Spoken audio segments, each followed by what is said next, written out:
नमस्कार, न्यूज 18 का digital platform देख रहे हैं आप। मैं हूं आपके साथ दिव्या सिंह। चलिए आपको फटाफट बता देते हैं 5 अंतर्राष्ट्रीय बड़ी खबर। पहली खबर है तुर्की से, जहां पर तुर्की और पाकिस्तान के बीच संबंधों में हालिया समय में बेहतरी आई है। तुर्की के राष्ट्रपति रेसेप एर्दोगन ने लगातार वैश्विक मंचों पर पाकिस्तान का पक्ष लिया, तो इस्लामाबाद की ओर से भी तुर्की को दोस्त मुल्क कहा जाता है। दोनों देशों के बीच बने इस दोस्ताना माहौल का फायदा पाकिस्तान की इंटर सर्विसेज इंटेलिजेंस यानी कि ISI उठा रही है। ISI के लिए तुर्की ऑपरेशनल धुरी बनकर उभरा है। ISI अब खुलकर तुर्की की खुफिया एजेंसी के साथ काम कर रही है। रिपोर्ट के मुताबिक पाकिस्तान और तुर्की की खुफिया एजेंसी अब सीक्रेट तरीके से संपर्क साधने के बजाय खुलकर तालमेल बिठा रही है। हालिया महीनों में ऐसे कई मामले सामने आए हैं जो दिखाते हैं कि आतंकवाद से जुड़ी जानकारी जुटाने से लेकर सीमा पार अपराधियों को पकड़ने तक दोनों देशों के बीच सहयोग बढ़ रहा है। तुर्की की नेशनल इंटेलिजेंस ऑर्गेनाइजेशन और पाकिस्तान की ISI ने मिलकर इस साल इस्लामिक स्टेट की आतंकी अबू यासिर अल तुर्की के खिलाफ कार्रवाई की है।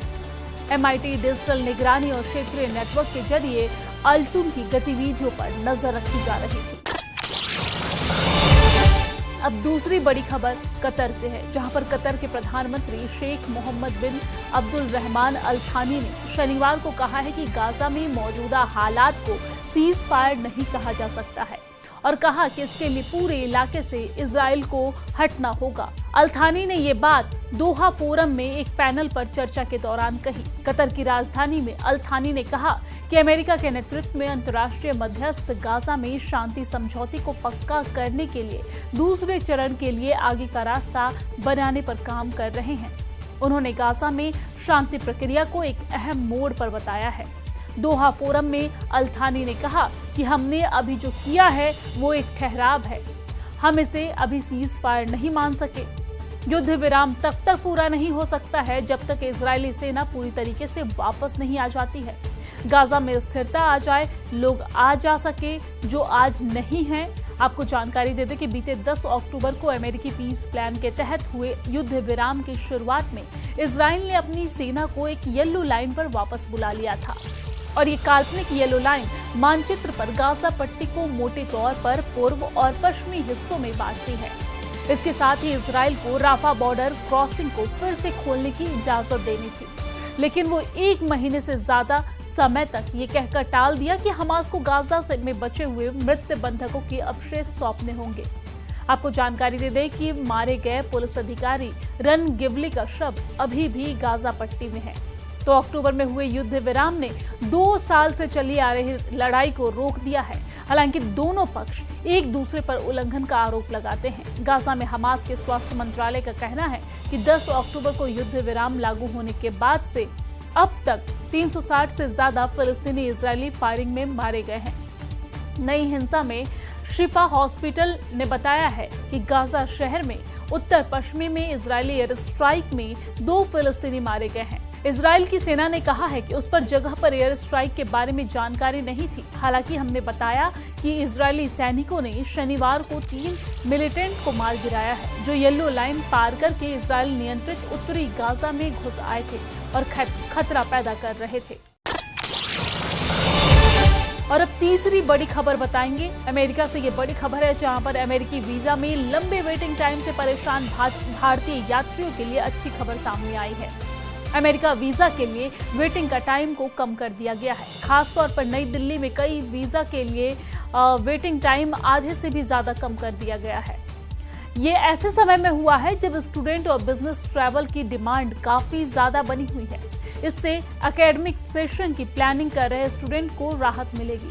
आपको जानकारी दे दें कि अमेरिकी विदेश विभाग की ग्लोबल वीजा वेट टाइम की वेबसाइट पर आए आंकड़ों में बताया गया है कि नई दिल्ली, चेन्नई, कोलकाता, मुंबई और हैदराबाद जैसे प्रमुख भारतीय शहरों में वीजा अपॉइंटमेंट मिलने की तारीखों में महत्वपूर्ण बदलाव हुए हैं। खासतौर से नई दिल्ली में FM और J वीजा के लिए टाइम 2 महीने से घटकर 15 दिन रह गया है। तो वीजा प्रतीक्षा समय में न्यूनतम गिरावट विशेष रूप से महत्वपूर्ण है, क्योंकि भारत दुनिया भर से अमेरिकी वीजा आवेदकों के सबसे बड़े स्रोतों में से एक बना हुआ है। छात्रों के लिए शैक्षणिक समय सीमा नजदीक आने और छुट्टियों के बाद विश्वविद्यालय के फिर से खुलने के साथ 15 दिन का प्रतीक्षा समय अंतिम समय की यात्रा को आसान बनाता है। और अब चौथी बड़ी खबर आपको बता रहे हैं, जहां पर अमेरिका के अलास्का और कनाडा के यूकोन इलाके में बॉर्डर के पास की धरती शनिवार को शक्तिशाली भूकंप से कांप उठी है। आपको जानकारी दे दें कि अमेरिकी जियोलॉजिकल सर्वे के अनुसार भूकंप की तीव्रता 7.0 मैग्नीट्यूड रही है। भूकंप का केंद्र अलास्का के जूनो से लगभग 370 किलोमीटर उत्तर पश्चिम और यूकोन में व्हाइट हॉर्स से लगभग 250 किलोमीटर पश्चिम में था। व्हाइट हॉर्स में अधिकारियों ने भूकंप से जुड़े 2 झटकों की जानकारी दी है। व्हाइट हॉर्स में रॉयल कैनेडियन माउंटेड पुलिस यानी कि RCMP के पुलिस सर्जन ने बताया है और कहा है कि ये निश्चित रूप से महसूस किया गया था। बहुत से लोगों ने इसे महसूस किया। पाकिस्तानी आतंकी संगठन लश्कर-ए-तैयबा और जैश-ए-मोहम्मद बहावलपुर में धार्मिक जलसे की आड़ में गुप्त बैठक की है और इस जलसे में महिला जिहादियों के भी शामिल होने की बातें सामने आई है। बताया ये जा रहा है कि ये आतंकी संगठन एक बार फिर से भारत के खिलाफ बड़ी साजिश रच रहे हैं और इसे लेकर भारतीय सुरक्षा एजेंसियां अलर्ट मोड पर आ गई है। एजेंसियों ने सीमा पर हाई अलर्ट जारी कर दिया है। सूत्रों के मुताबिक पाकिस्तानी आतंकी संगठन लश्कर-ए-तैयबा का डिप्टी चीफ सैफुल्लाह कसूरी ने शनिवार को पाकिस्तान के बहावलपुर में एक कार्यक्रम में शामिल हुआ है। इस कार्यक्रम के दौरान सैफुल्लाह कसूरी द्वारा जैश-ए-मोहम्मद के सरगना मसूद अजहर से मुलाकात किए जाने की बातें भी सामने आई है। आपको बता दें कि बहावलपुर को मसूद अजहर का गढ़ माना जाता है और बताया जाता है कि कसूरी अक्सर बहावलपुर में मसूद अजहर से मिलता है। पहलगाम हमले से पहले भी कसूरी ने मसूद अजहर से मुलाकात कर उसे इस पूरे मामले की जानकारी दी थी।